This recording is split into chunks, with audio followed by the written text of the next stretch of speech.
എല്ലാവർക്കും കായാസ് ഹെൽത്തി കിച്ചണിലേക്ക് സ്വാഗതം. അപ്പോൾ ഇന്ന് ഞാൻ വളരെ എളുപ്പത്തിൽ തയ്യാറാക്കാൻ പറ്റിയ ഇൻസ്റ്റൻ്റായിട്ട് നമുക്ക് തയ്യാറാക്കാൻ പറ്റിയ ഒരു അച്ചാറുമായിട്ടാണ് വന്നിരിക്കുന്നത്. നെല്ലിക്ക അച്ചാർ. വളരെ പെട്ടെന്ന് തന്നെ നമുക്കിത് ഉണ്ടാക്കിയെടുക്കാം. നല്ല ടേസ്റ്റാണ് കഴിക്കാനും. അപ്പോൾ എങ്ങനെയാണ് നമുക്ക് നെല്ലിക്ക അച്ചാർ ഉണ്ടാക്കാമെന്ന് പെട്ടെന്ന് തന്നെ നോക്കാം. ഇപ്പോൾ നെല്ലിക്ക അച്ചാർ ഉണ്ടാക്കാൻ വേണ്ടിയിട്ട് ഞാനിവിടെ ഒരു 300 ഗ്രാം നെല്ലിക്ക എടുത്തിട്ടുണ്ട്. നെല്ലിക്ക നന്നായി കഴുകി എടുത്തതാണ്. അത് നമുക്കിതൊന്ന് ആവിക്ക് വെച്ചിട്ട് ഇതൊന്ന് വേവിച്ചെടുക്കണം.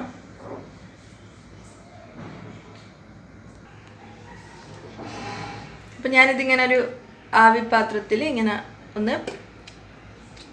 അതൊന്ന് വേവിക്കാൻ വെച്ചിട്ടുണ്ട്. അപ്പോൾ ഇത് നന്നായി വെന്ത് വരുമ്പോൾ നമുക്കിതൊന്ന് പൊളന്നിങ്ങനെ കിട്ടും. അപ്പോൾ നമുക്കതിങ്ങനെ പൊളിച്ചെടുക്കാൻ പറ്റും. അപ്പോൾ ഇത് നമുക്ക് നന്നായി ഒന്ന് തീ കൂട്ടി വെച്ചിട്ട് അടിയിൽ കുറച്ച് വെള്ളം ഒഴിച്ച് വെക്കുക. അതായത് ഇഡ്ഡലി പാത്രത്തിൽ വെച്ചിട്ട് എങ്ങനെ നിങ്ങൾക്ക് സൗകര്യം അതുപോലെ വെച്ചിട്ട് അതൊന്ന് നമുക്ക് നന്നായി ഒന്ന് വേവിച്ചെടുക്കണം. അപ്പം നമ്മൾ നെല്ലിക്ക നന്നായി ഒന്ന് വെന്ത് വന്നിട്ടുണ്ട്. ഇതിങ്ങനെ ഓരോങ്ങനെ പൊളന്ന് വെന്ത് കഴിഞ്ഞ് ഇങ്ങനെ കഷ്ണമായിട്ട് ഇങ്ങനെ വരും.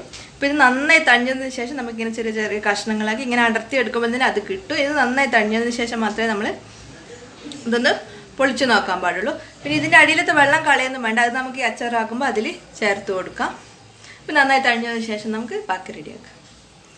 അപ്പോൾ ഞാൻ വേവിച്ച് വെച്ച നെല്ലിക്ക ചെറിയ ചെറിയ കഷ്ണങ്ങളായി കുരുവൊക്കെ കളഞ്ഞ് അരിഞ്ഞെടുത്തിട്ടുണ്ട്. ഞാൻ നീളത്തിലാണ് അരിഞ്ഞത്. എങ്ങനെ വേണമെങ്കിൽ നിങ്ങൾക്ക് അരിയാം, നിങ്ങളെ സൗകര്യം പോലെ. നന്നായി തണിഞ്ഞതിന് ശേഷം പെട്ടെന്ന് അത് അരിഞ്ഞെടുത്തു ചെറിയ ചെറിയ കഷ്ണങ്ങളാക്കി ഞാനിങ്ങനെ അരിഞ്ഞെടുത്തിട്ടുണ്ട്. ഇനി നമുക്ക് അച്ചാറുണ്ടാക്കാം. അപ്പം നമ്മൾ നെല്ലിക്ക അച്ചാർ ഉണ്ടാക്കാൻ വേണ്ടിയിട്ട് ഞാനിവിടെ എണ്ണ ചൂടാകാൻ വെച്ചിട്ടുണ്ട്. ഞാൻ വെളിച്ചെണ്ണയിലാണ് ഉണ്ടാക്കുന്നത്. വെളിച്ചെണ്ണയിലേക്ക് നല്ലെണ്ണയിലായാലും ഉണ്ടാക്കാം. എണ്ണ നന്നായി ചൂടായാൽ നമുക്കതിലേക്ക് കുറച്ച് കടുക് ചേർത്ത് കൊടുക്കാം. ഒരു സ്പൂണോളം കടുക്,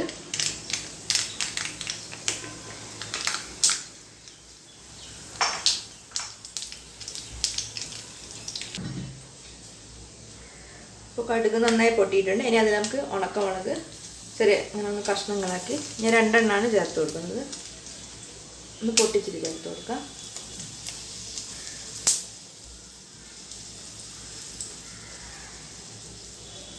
ഇനി അതിലേക്ക് ചേർക്കാൻ പോകുന്നത് ഇഞ്ചി, വെളുത്തുള്ളി, പച്ചമുളക്. ഇതൊന്ന് മൂപ്പിച്ചെടുക്കാം. ഒന്ന് വഴറ്റി കൊടുക്കാം. വെളുത്തുള്ളി കുറച്ച് അധികമായിട്ട് എടുത്തു. ഞാനിപ്പോൾ ഒരു വെളുത്തുള്ളി മുഴുവനായിട്ട് എടുത്തിട്ടുണ്ട്. എന്നിട്ട് നീളത്തിൽ 2-3 കഷ്ണങ്ങളാക്കി എടുക്കുകയാണ് ചെയ്തത്.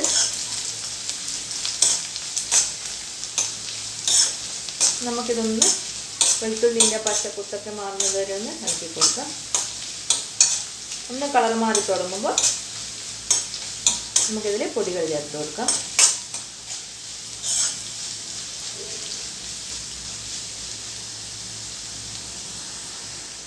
നമ്മൾ വെളുത്തുള്ളിയും ഇഞ്ചിയൊക്കെ ഒന്ന് കളർ മാറി തുടങ്ങിയിട്ടുണ്ട്. ഇനി ഇതിലേക്ക് ചേർത്ത് കൊടുക്കുന്നത്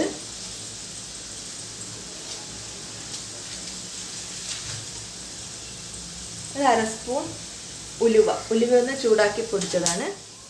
ഇതൊന്ന് ചേർത്ത് കൊടുക്കാം. ഉലുവ പൊടി ചേർത്തുമ്പോൾ കുറച്ച് ചേർത്ത് കൊടുക്കുക. കാരണം ഉലുവ കൂടിപ്പോയാൽ പിന്നെ വല്ലാണ്ട് കയർപ്പ് രസമായിരിക്കും അച്ചാറിന്. ഇനി ഒരു 1/2 സ്പൂൺ മഞ്ഞൾപ്പൊടി,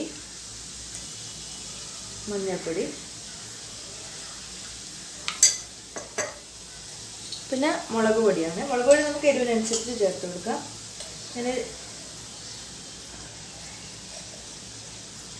2 സ്പൂൺ മുളക് പൊടി ചേർത്ത് കൊടുക്കുന്നുണ്ട്. ഇതൊന്ന് മിക്സ് ചെയ്ത് കൊടുക്കാം. ഈ നന്നായി ഒന്ന് കുറച്ച് വെക്കണം. എന്നിട്ട് പൊടികളൊക്കെ ഇട്ട് കൊടുക്കാവും, അല്ലെങ്കിൽ പെട്ടെന്ന് കരിഞ്ഞു പോവും. മുളക് പൊടിയൊക്കെ നമുക്ക് എരിവിനനുസരിച്ചിട്ട് ചേർത്ത് കൊടുക്കാം.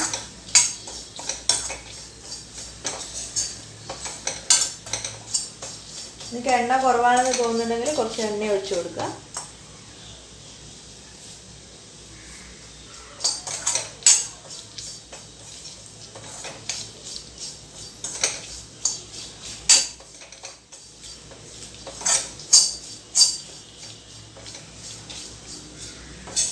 പൊടിയുടെ ഒക്കെ ഒരു പച്ചപ്പുത്തൊക്കെ ഒന്ന് മാറി കിട്ടണം. ഞാൻ ഇതിലേക്ക് ഒരു ഗ്ലാസ് വെള്ളം ചേർത്ത് കൊടുക്കാം.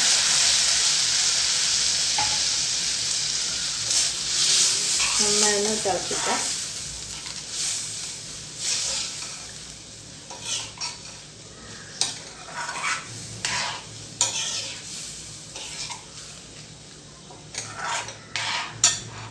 നന്നായി തിളക്കാൻ തുടങ്ങിയിട്ടുണ്ട്. നമുക്കിതിലേക്ക് ആവശ്യത്തിന് വേണ്ട ഉപ്പ് ചേർത്ത് കൊടുക്കാം. ഉപ്പ് ചേർത്ത് കൊടുക്കുന്നില്ല, കുറച്ച് ഉപ്പ് ചേർത്ത് കൊടുക്കാം.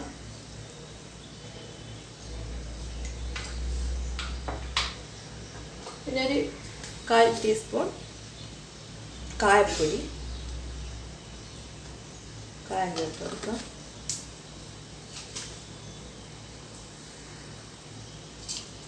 നന്നായി മിക്സ് ചെയ്യാം.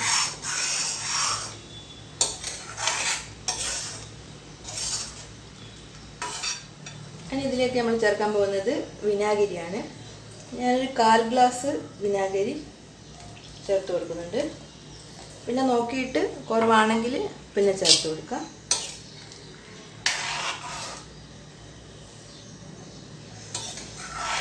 അതും കുറച്ച് ചേർത്ത് കൊടുക്കാം. പിന്നെ കുറവാണെങ്കിൽ നമുക്ക് കുറച്ചും കൂടി പുളി നോക്കിയിട്ട് പിന്നെ ചേർത്ത് കൊടുക്കാം.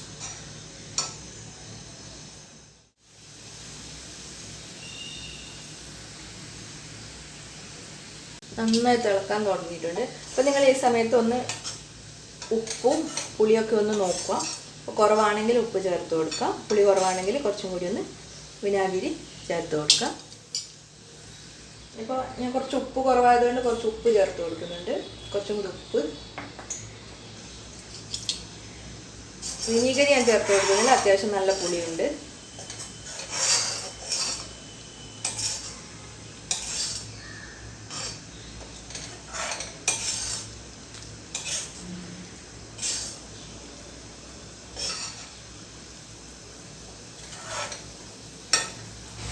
ഇത് നന്നായി ഒന്ന് തിളച്ചിട്ടുണ്ട്. നമുക്ക് കഷ്ണങ്ങളാക്കി വെച്ച നെല്ലിക്ക ഇതിലേക്ക് ചേർത്ത് കൊടുക്കാം.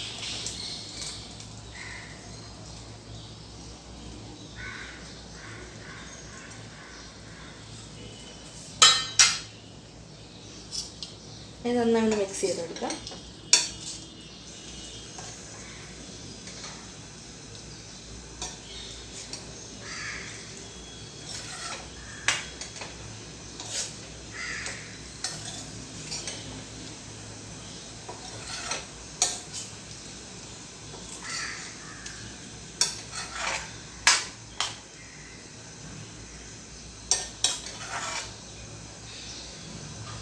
ഒരു 5 മിനിറ്റ് നന്നായി തിളക്കട്ടെ. കാരണം ആ എരിവ് ഉപ്പൊക്കെ ഒന്ന് നെല്ലിക്കയിലൊന്ന് പിടിക്കട്ടെ.